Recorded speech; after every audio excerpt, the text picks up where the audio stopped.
Okay, we have Adele here. She is the head of DeFi at Taiko. We have a couple of questions for you. So first one, Taiko sets itself apart from other chains, especially layer 2, because you're running a decentralized sequencer model where a lot of other chains are getting so much revenue. For example, Base, OP, they're all on centralized sequencer model. Do you think this is the right way to go? And it's been a while. Do you think that you are achieving what you originally set out for? Yeah, absolutely. As the Ethereum's very first base rollup, what we do is that we run a decentralized sequencer. So basically, we don't have a centralized sequencer on Taiko. We process our blocks directly on Ethereum. And we're very, very proud to be the highest rent-paying tenant on Ethereum at this moment. If you check, I believe that there's a chart somewhere to say how much revenue is the L2 paying, paying the fees on L1, and Taiko should be one of the very, very top. And with that said, this is the expense or the price as we see it to pay to maximize decentralization on Ethereum to be the true scaling solution. And because of that, with the inheriting Ethereum's security and decentralization, we position ourselves as the institutional grade blockchain and scaling solution for not only just regular assets but also RWA assets, because we see a lot of our institutional clients pay particular attention to the security of their assets deployed on chain. And with a decentralized approach, we will be able to guarantee them the security or economic security of Ethereum. Okay, but because you're sharing revenue among the sequencers, do you think this economic model is quite taxing for you? Yeah, absolutely. Actually, that's why in-house, we're also trying to innovate different ways to generate more revenue for the protocol in order to direct those revenue to our token holders at the end of the day, right? So unlike, I hear that from, say, like layer 2s like Arbitrum or Base, they would be able to generate hundreds of millions of revenue on, processing blocks like each year, and we lack that particular stream of revenue. So in Q4 at Taiko, we're pushing out some in-house initiative. I can't reveal too much yet, but stay tuned.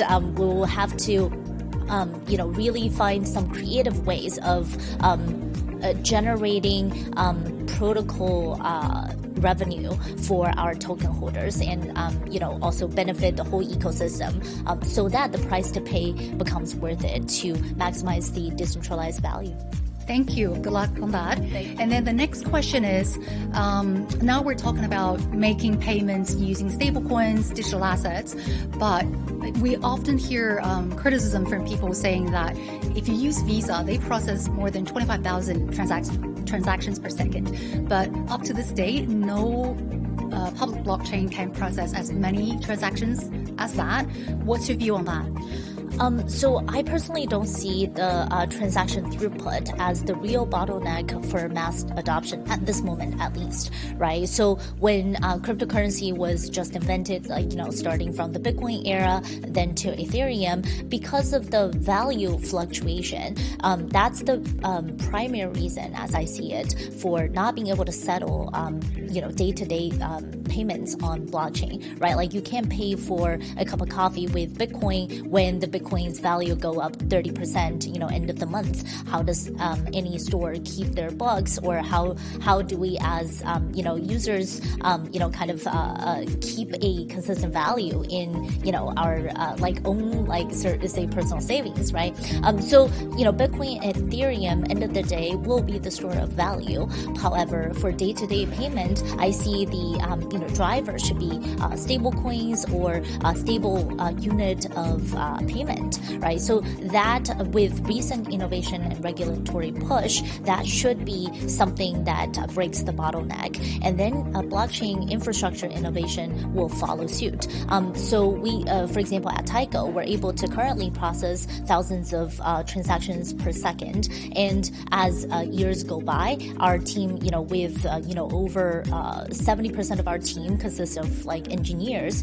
They're still working on evolving the infrastructure with one hard fork after another to increase the throughput. So at this moment, the demand is not there yet to really break the limitations of blockchain transaction processing capability. So I see that blockchain infrastructure will catch up eventually to the Visa's capability.